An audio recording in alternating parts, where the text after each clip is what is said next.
Religiosos y laicos celebran los 30 años de ordenación episcopal del arzobispo. Denuncian grave deterioro a monumento histórico en Isla Grande. Ingresos del gobierno aumentan un 10% en el mes de agosto. Trump amenaza a Arabia Saudita tras dispararse precio del combustible. Papa Francisco se expresa contento con participación de obispos de China en sínodo. Esto y más en esta edición estelar de Noticias 13.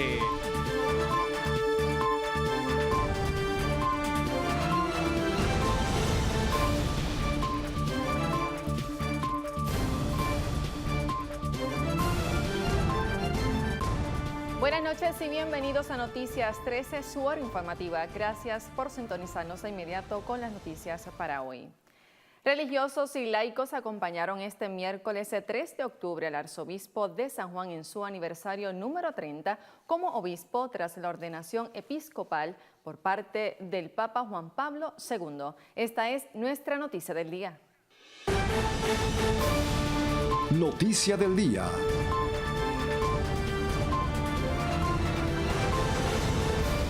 En el 30º aniversario de ordenación episcopal del arzobispo de San Juan, Roberto González Nieves, frente a la rogativa en el Viejo San Juan, inició la celebración con un ruego al Dios Todopoderoso por la unidad de toda la iglesia. En la rogativa le acompañaron los obispos Álvaro Corrada de Río, Eusebio Ramos Morales, sacerdotes, religiosos, religiosas, seminaristas, maestros y estudiantes de las escuelas católicas y fieles que celebraron junto a él este aniversario. Más tarde, subiendo en procesión silenciosa hasta la catedral, agradeció a Dios por haberle concedido tanto lo bueno como lo malo en un proceso pastoral en momentos en que la iglesia está siendo atacada por elementos externos, pero también internos. El episcopado es un don inmerecido que he acogido con una especial gratitud a Dios. Como Job, siempre he dado gracias a Dios por lo bueno y por lo malo, porque en mi vida tengo 1000 razones para decir que todo lo bueno, lo malo, siempre debemos hacerlo obrar para bien del Señor, de su gloria y de su iglesia. Esto lo aprendí muy temprano en mi vida de mi mamá, que era catequista. Sin gratitud a Dios corremos el riesgo de pensar que somos los protagonistas principales del ministerio episcopal. El arzobispo de San Juan aprovechó la homilía para pedir perdón por las veces que no ha reflejado la humildad que invita el Señor a tener en todo momento. Hoy pido perdón a Dios y a su iglesia por todas aquellas ocasiones en que no he reflejado su humildad, su sencillez, su mandato de servir, su caridad, su pobreza, su castidad, su obediencia. Y les pido que oren por mí para que su obispo siempre sea lo más humilde, generoso y bueno posible, para hacer de este don un regalo no para mí, sino para su Santa Iglesia, martirizada en nuestros días, no tanto por la maldad externa, sino por las acciones de los que hemos sido llamados a santificar a las almas y nos hemos comportado como lobos. Monseñor Roberto González Nieves pidió a Dios que bendiga su episcopado con el don de la cercanía y que lo haga un obispo lo más cercano posible a nuestros sacerdotes, diáconos, religiosas y religiosos, lo más cercano posible al pueblo, especialmente aquel que sufre, que no tiene voz, que solo cuenta cada 4 años y sobre todo que lo haga más cercano al corazón de Jesús y al regazo materno de su Virgen Madre. Y por otro lado, el representante de la Iglesia Ortodoxa en comunión con la Iglesia Católica expresó que González Nieves tiene el don del Espíritu y de sacrificio al pueblo de Dios. En mi caso personal, él hizo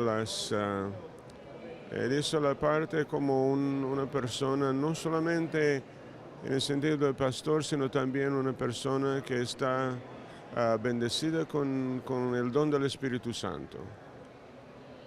para el pueblo de Puerto Rico, tener un pastor que está no solamente un padre, pero también alguien que está dedicando su vida y como se está haciendo un sacrificio donde abandonó todo para servir a Cristo y su pueblo, en sí solamente es una gran bendición. Mientras el obispo de Mayagüez, Monseñor Álvaro Corrada del Río, recordó los primeros años de sacerdote de González Nieves con el mismo estilo pausado que lo caracteriza. Nos conocemos desde que él era sacerdote. Él no ha cambiado su personalidad suave, amante, pero sumamente inteligente e incisivo. Y por eso, pues, es una bendición para Puerto Rico tenerle de arzobispo en buenas y en malas.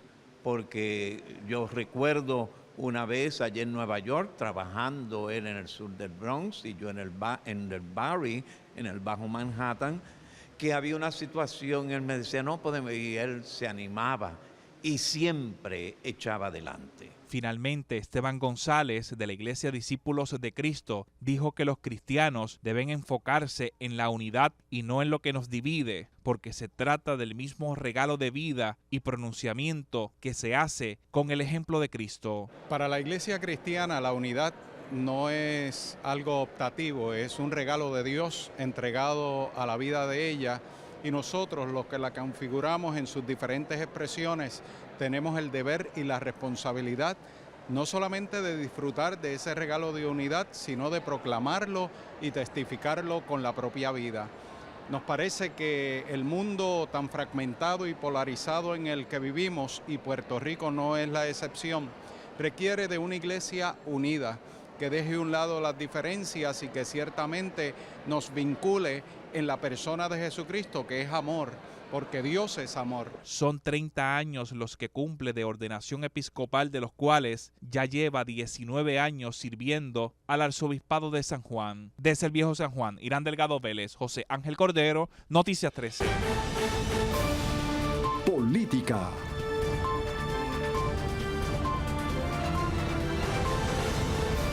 El representante del Partido Independentista puertorriqueño, Denis Márquez Lebrón, denunció el grave estado de deterioro de un monumento histórico de valor cultural localizado en Isla Grande. Un monumento localizado detrás del centro de convenciones sigue siendo eje de discusión de historiadores y políticos que buscan cada vez preservar el patrimonio cultural de Puerto Rico. Se trata del Polvorín de Miraflores, localizado en Isla Grande. Debido a su estado de deterioro, el representante del Partido Independentista puertorriqueño, Denis Márquez Lebrón, radicó el proyecto 1822 para que se declare monumento y lugar de valor histórico. Dicha medida además busca hacer una investigación sobre su estado actual y que se rescate, proteja y preserve este lugar. Los edificios viejos no son un estorbo, simplemente son un valor añadido para lo que querramos hacer hoy en día. No estamos diciendo que hay que restaurarlos por el mero hecho de restaurarlos. Estamos diciendo que eso es un lugar con un valor histórico trascendental para Puerto Rico en dos periodos. El primero, que es el almacén de pólvora. Cuando se habla del polvorín, es el almacén de pólvora que usaban los cañones de aquella época. Ese almacén se construyó en 1776. Después, en el siglo, en la invasión inglesa de 1797, ese edificio fue fundamental en la defensa de San Juan. Por su parte, el representante explicó que aún se desconoce a qué entidad del gobierno pertenece la titularidad del monumento construido entre 1770 y 1776. Pertenece al gobierno de Puerto Rico.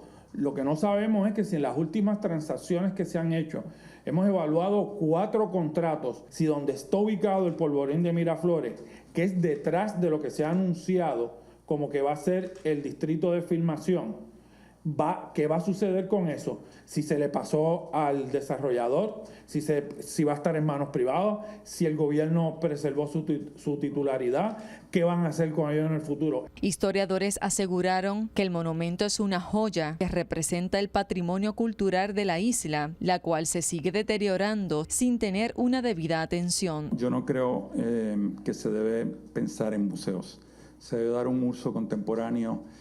Si tiene que ver con el uso de estudios de filmación, etcétera, pues se usará, pero que no se destruyan y no se alteren, porque eso es lo que le da la personalidad al distrito de convenciones. No son los hoteles de tipo genérico, como las medicinas genéricas, que son genéricas y pueden estar en cualquier sitio. Pues eso no puede pasar con un edificio de 300 años. Márquez Lebrón finalizó la conferencia de prensa con un emplazamiento al gobierno para que actúe en preservar este monumento. Es un crimen cultural lo que ha pasado allí, es un crimen a este país, pero yo creo que hay que resarcir los daños y yo quiero que mi emplazamiento, mi invitación es que aquellos que hemos visitado el lugar, estamos comenzando a estudiar eso, que nos hemos estado emocionando con la importancia de este lugar histórico, que el gobierno, particularmente con cara a la celebración de los 500 años de la ciudad de San Juan, tome cartas en el asunto. Reportando desde San Juan para Noticias 13, Irán Delgado y Yarimar Marrero. Agenda.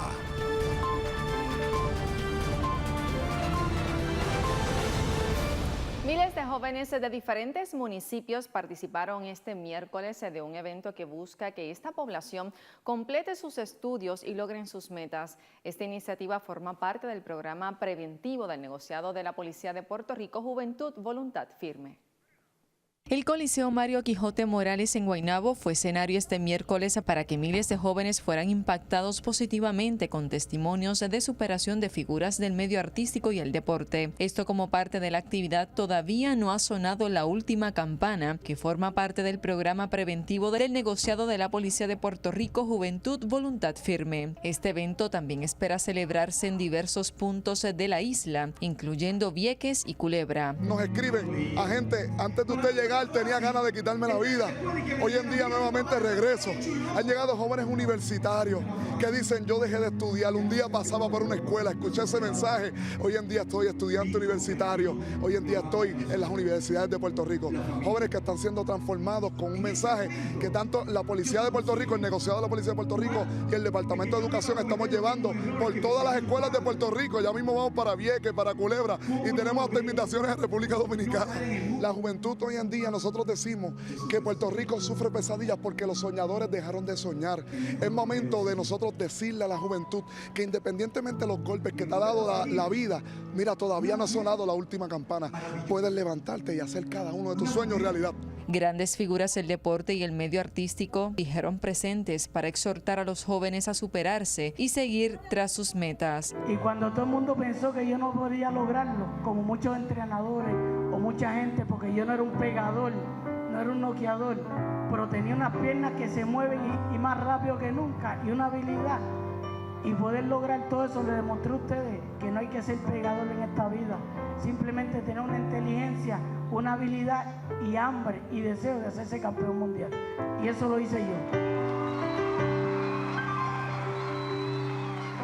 Solo que yo quiero dejarles saberles que, como dice el mensaje, si te caes, te puedes levantar. No terminé mi cuarto año en la edad que era, pero para los estudios no hay edad. Lo vine a terminar a los 26 años, pero tengo mis estudios. Otros que se dieron cita fue el cantante Oscar Serrano, Víctor Manuel y Brian Caro, quienes explicaron sus experiencias de vida a los jóvenes. Reportando desde Guaynabo para Noticias 13, Irán Delgado y Yarimar Marrero.